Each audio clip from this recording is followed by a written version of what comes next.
नमस्कार दोस्तों, मेरा नाम है विकास। अनपढ़ यूट्यूब चैनल पर आपका बहुत बहुत स्वागत है।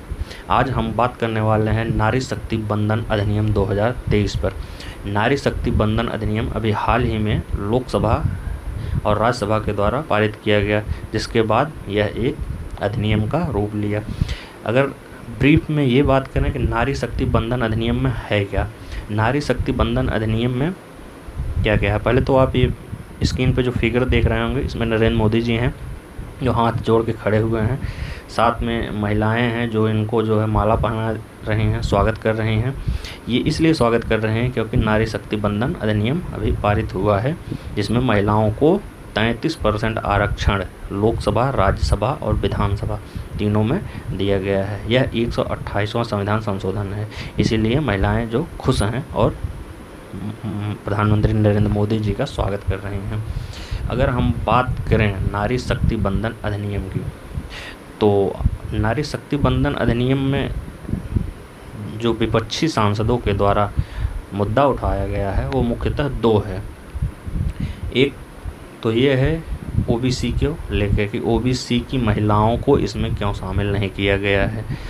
दूसरा ये है कि इसमें जो है समय नहीं बताया गया है कि कब से ये लागू होगा।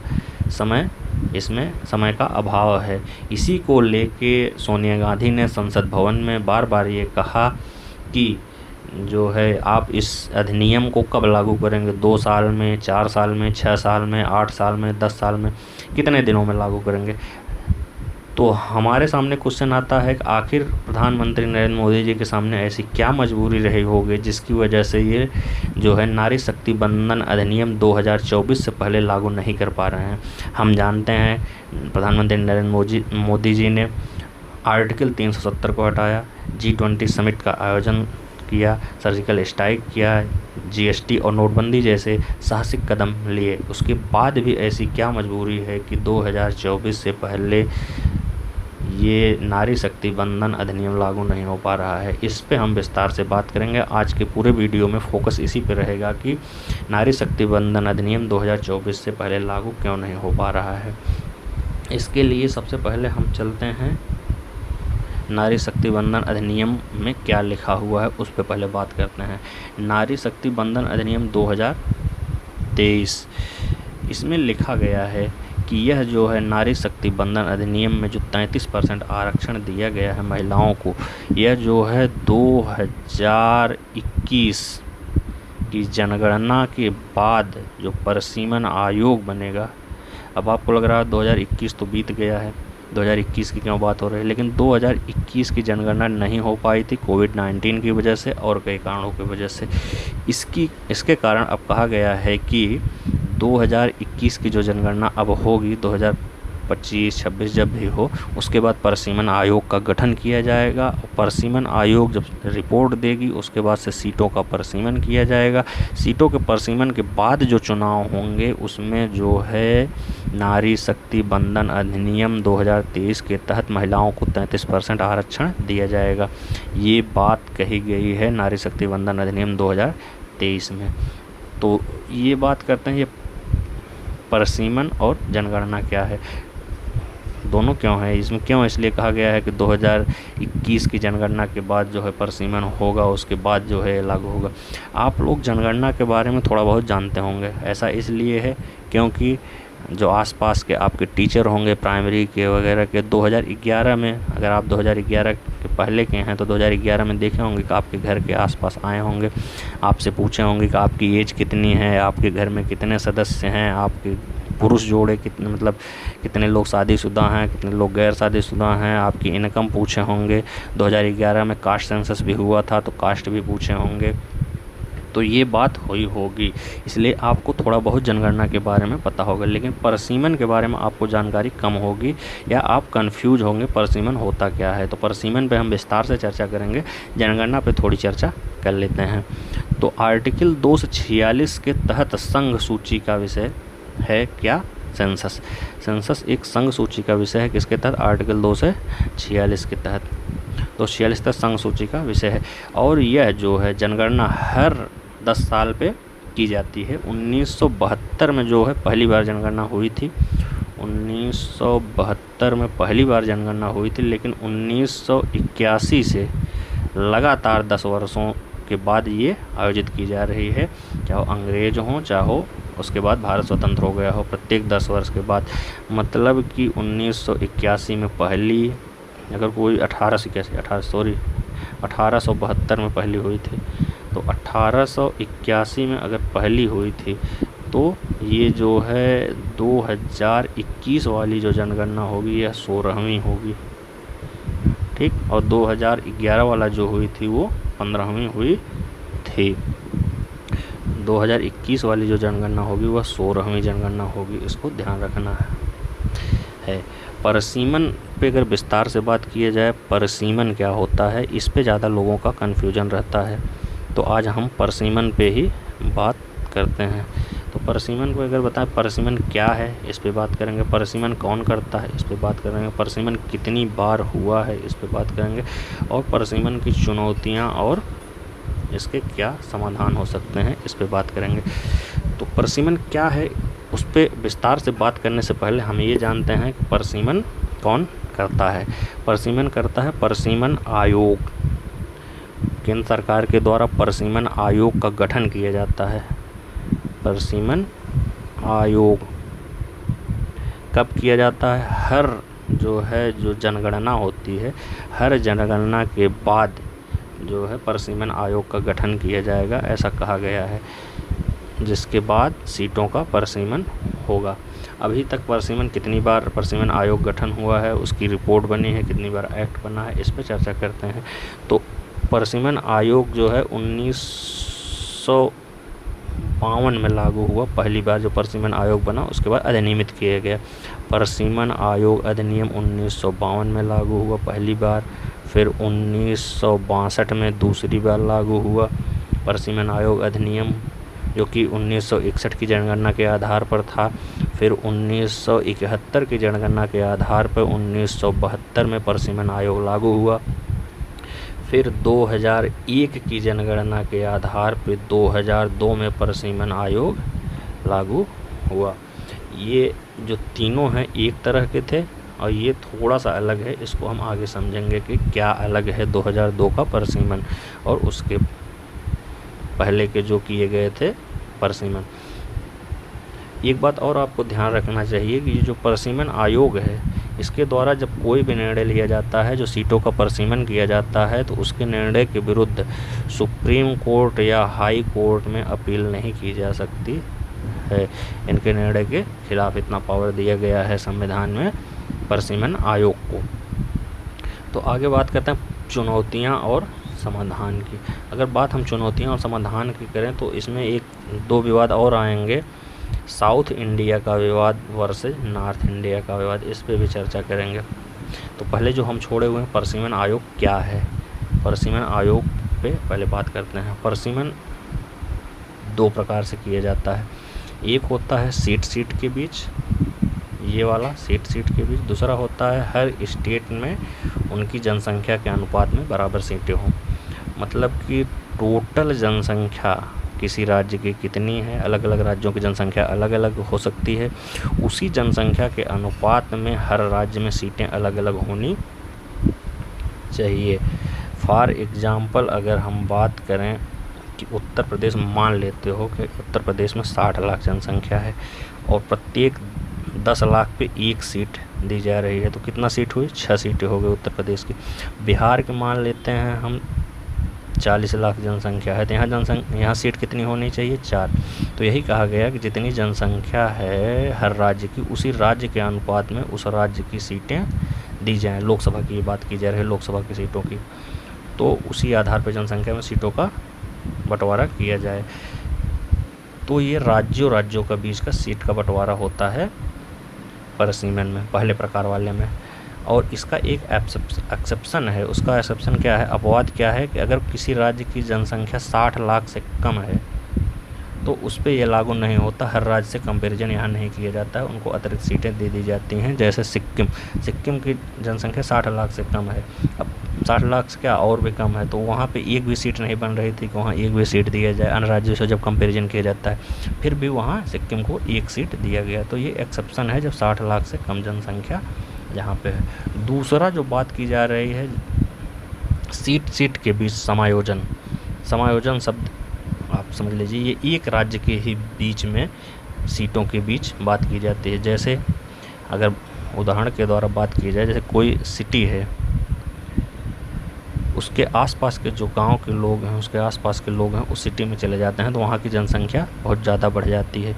तो वहाँ का जो जनप्रतिनिधि है लोकसभा का, उस पर भार बहुत ज़्यादा बढ़ जाता है। उसके अंडर में बहुत ज़्यादा जनसंख्या आ जाती है कार्य करने के लिए, तो उन पर भार बढ़ जाता है। इसी के लिए समय समय पे परिसीमन आवश्यक होता है कि जहाँ की जनसंख्या दूसरी जगह जा रही है तो हर सीट पे संख्या समान रहे। तो इसको समझ, जैसे इलाहाबाद हो गया, फॉर एग्जांपल इलाहाबाद हो गया, उसके आसपास के 1-2 ज़िले और आप रख लीजिए, जैसे प्रतापगढ़ हो गया, जौनपुर हो गया। अब प्रतापगढ़ के लोग इलाहाबाद जा रहे हैं, जौनपुर के लोग इलाहाबाद में जा रहे हैं, दोनों लोग इलाहाबाद जा रहे हैं, इलाहाबाद की जनसंख्या बढ़ रही है। तो क्या किया जाएगा, जब परिसीमन होगा ये वाला में सीट भी बदल जाती है, सीट ज़्यादा कर दी जाएगी। लेकिन इसमें क्या होता है कि सीट में परिवर्तन नहीं करेंगे, लेकिन सीटों का जैसे 4 लाख यहाँ की जनसंख्या है और इलाहाबाद की 4 लाख है जब पहली बार परिसीमन हुआ था। तो यहाँ से अगर प्रतापगढ़ से 2 लाख और चले गए +2, तो ये 6 लाख हो गए और ये 2 लाख हो गए।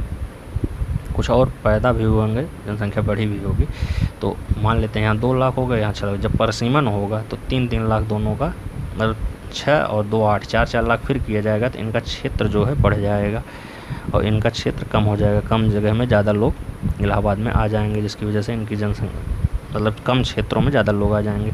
यही इलाहाबाद के साथ आप यहाँ दिल्ली में भी समझ सकते हैं। जैसे चांदनी चौक की जनसंख्या बहुत तेज़ से बढ़ी, चांदनी चौक की जनसंख्या बहुत तेज़ बढ़ी, तो वहाँ की जो विधानसभा सीट है उसको जब परिसीमन किया गया तो वो छोटी हो गई, लेकिन जनसंख्या वहाँ ज़्यादा हो गई। तो जो हम कहते हैं 2000, यहाँ पे जो बात की जाए, अगर यहाँ की बात की जाए तो 2001 की जो जनगणना परिसीमन की बात की जा रही है, जो 1952 का परिसीमन हुआ था, फिर 1962 का परिसीमन हुआ था, फिर 1972 का परिसीमन हुआ था। इसमें जो है दोनों हुए थे, सीटें भी बढ़ी थी और जो है सीटों के बीच भी जनसंख्या का समानुपात किया गया था। किंतु जब 2002 का परिसीमन हुआ, इसमें सीटों में वृद्धि नहीं की गई। मुख्यतः आप ये समझ सकते हैं, जब 1971 में परिसीमन हुआ, 1972 में परिसीमन हुआ, उसके बाद 42वां संविधान संशोधन होता है, 42nd अमेंडमेंट होता है संशोधन। इसमें कह दिया जाता है कि सीटें जो हैं, उस समय सीटें थी 1972 संविधान संशोधन के आधार पे 552, अब जो है एंग्लो इंडियन की 2 हट गई हैं, तो अब कितनी हो गई हैं, 550। तो ये कहा दिया गया कि ये जो 500, उस समय कहा गया था 552, इसमें 550 हो गए हैं। तो ये कहा गया कि 552 सीटें हैं, ये जो है 2000 तक रहेंगी, सीटों में परिवर्तन नहीं होगा। सीटों के बीच आप परिसीमन करते रहिए, लेकिन टोटल सीटों में वृद्धि नहीं होनी चाहिए। ऐसा क्यों कहा गया, इसको आगे हम समझते हैं। नॉर्थ इंडिया और साउथ इंडिया के बीच के विवाद से उसके बाद फिर एक संशोधन किया गया, यहाँ फिर किया गया 84th संविधान संशोधन, 84वां संविधान संशोधन। इसमें कहा गया कि 2026, 84वें में कहा गया कि 2026 तक जो है सीटें नहीं बढ़ाई जाएंगी। अब 2026 आने वाला है, अब सीटें बढ़ाए जाने की संभावना है, क्योंकि नई जो है संसद भवन बनी है, उसमें सीटें अधिक हैं। अब सीटें बढ़ाए जाने की संभावना दिख रही है, जिसमें नॉर्थ इंडिया की भागीदारी बढ़ने की संभावना ज़्यादा है। तो ये हो गया दूसरे प्रकार का परिसीमन। ये दोनों परिसीमन हम आशा करते हैं कि आप दोनों परिसीमन को अच्छे से समझ गए होंगे।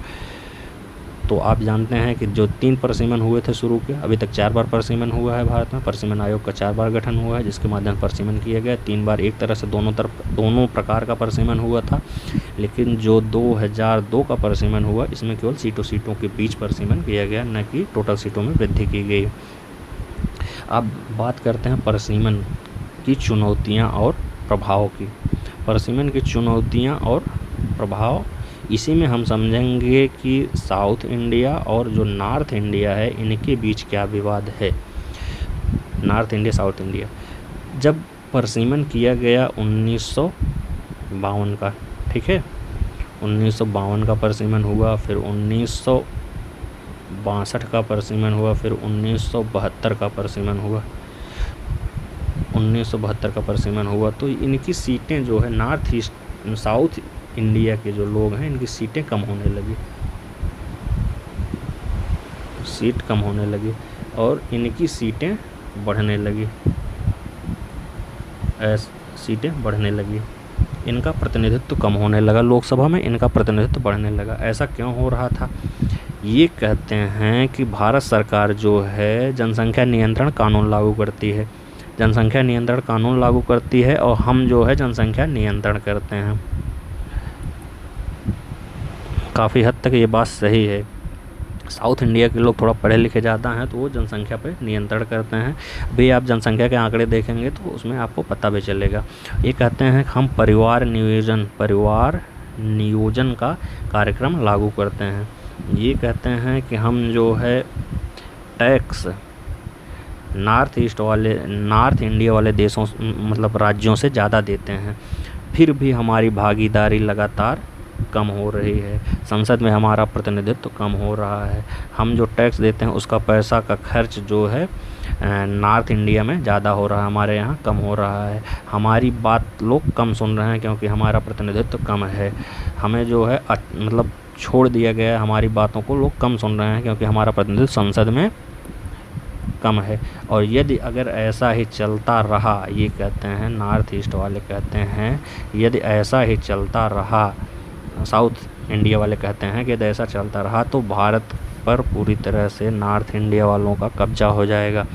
इन्हीं के लोग पूरी तरह से संसद में होंगे, जबकि ये परिवार नियंत्रण भी नहीं कर रहे हैं जो भारत सरकार कहती है। टैक्स में भी इनकी हिस्सेदारी उतना नहीं है, फिर भी प्रतिनिधित्व बढ़ने से हमारे टैक्स का पैसा वहाँ पे ज़्यादा खर्च होगा। ये बात सही भी लग रही थी, इसीलिए भारत सरकार ने 1971 के बाद सीटों की वृद्धि रोक दी। उसके बाद कहा कि सीटों में वृद्धि नहीं करेंगे अभी 2000 तक, फिर कहा 2026 तक सीटों में वृद्धि नहीं करेंगे, सीटें उतनी रहेंगी, मतलब नॉर्थ ईस्ट में जितनी हैं उतनी ही रहेंगी नॉर्थ इंडिया में, और साउथ इंडिया में जितनी हैं उतनी ही रहेंगी।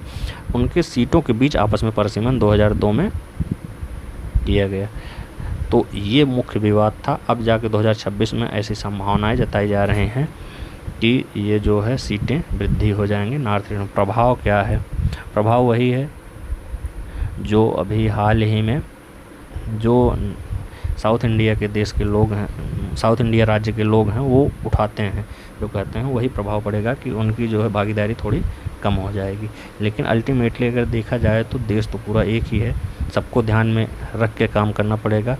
जो पिछड़े गए हैं हमारे राज्य, उनको भी विशेष सुविधा देने की ज़रूरत है, जिससे वो भी मुख्य धारा में आ सकें। तो हम आशा करते हैं कि आपको ये वीडियो अच्छा लगेगा, आप परिसीमन को अच्छी तरह से समझ गए होंगे। इसके बाद हम जो है अगला वीडियो जो बनाएंगे वो नारी शक्ति बंधन अधिनियम क्या है, उस पर क्या समस्याएं हैं, उसमें क्या क्या है, उससे क्या प्रभाव पड़ेगा, उस पर विस्तार से चर्चा करेंगे। उसमें जो है ये डिलिमिटेशन और सेंसस की बात बार बार होती, इसलिए हम सोचे कि पहले जो है परिसीमन यानी डिलिमिटेशन और सेंसस यानी जनगणना पे पहले विस्तार से चर्चा कर ली जाए। जय हिंद, जय भारत।